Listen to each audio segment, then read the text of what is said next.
अगर आप upcoming SBI clerical और आईबीपीएस क्लरिकल एग्जामिनेशन की तैयारी कर रहे हैं तो यहाँ पे दोस्तों आपने एक चीज नोट की होगी, इन दोनों ही एग्जामिनेशन में बैंकिंग अवेयरनेस की वेटेज काफी अच्छी है दोस्तों compare to your PO examination. यहाँ पे round and around on an average 10 से 12 क्वेश्चन आपके बैंकिंग अवेयरनेस से पूछे जाते हैं। अब देखिए, हमें पता है कि बैंकिंग अवेयरनेस का मतलब है स्टैटिक ऑफ बैंकिंग। अब क्या हमें यहाँ पे सब कुछ पढ़ना है या यहाँ पे भी कुछ ऐसे टॉपिक्स है जिनको आप प्रायोरिटी पे पढ़ सकते हैं? तो देखो दोस्तों, यहाँ पे कुछ ऐसे टॉपिक्स हैं जिनको मैं बोलूंगा कि सबसे पहले आप इनको जरूर पिक कीजिए। नंबर 1 पे आ जाता है जी हिस्ट्री ऑफ बैंकिंग। तो आपको पता होना चाहिए दोस्तों बैंकिंग कंटेक्स्ट में कि बैंकिंग सिस्टम इंडिया में कैसे इवॉल्व हुआ है। ठीक है, हमारा पहला बैंक क्या था, आरबीआई एक्ट के बारे में पता होना चाहिए। आरबीआई कब बना, कौन से एक्ट के अंडर बना, कब आरबीआई स्टार्ट हुआ।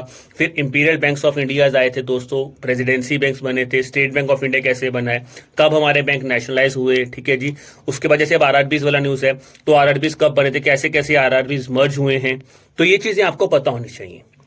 दूसरा टॉपिक आता है दोस्तों आपका, ठीक है जी, जिसको हम बोलते हैं दोस्तों आपका टाइप्स ऑफ बैंक्स। तो यहाँ पे क्या होते हैं जी, कोऑपरेटिव बैंक्स क्या होते हैं, स्मॉल फाइनेंस बैंक्स क्या होते हैं, पेमेंट बैंक्स क्या होते हैं, कमर्शियल बैंक्स क्या होते हैं, यूनिवर्सल बैंक्स क्या होते हैं, इनकी क्या capital to risk weighted asset ratio चाहिए होती है, कितनी ऑथराइज कैपिटल होती है, कितने मेंबर्स मिलकर बैंक बना सकते हैं, क्या क्या ये चीजें कर सकते हैं, क्या क्या ये नहीं कर सकते।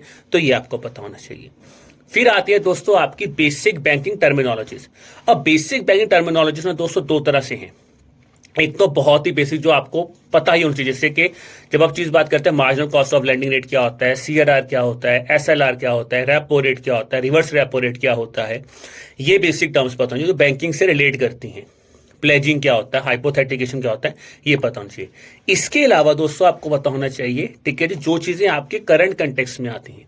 जैसे कि बात करते हैं दोस्तों, अभी आपने सुना होगा चेक ट्रंकेशन सिस्टम को लेके आरबीआई ने कुछ इनिशिएटिव्स लिए जहां पर उन्होंने बोला क्लियरिंग बहुत जल्दी हो जाएगी। ठीक है, तो अब सीटीएस क्या होता है, चेक ट्रंकेशन सिस्टम क्या होता है, पता होना चाहिए आपको दोस्तों।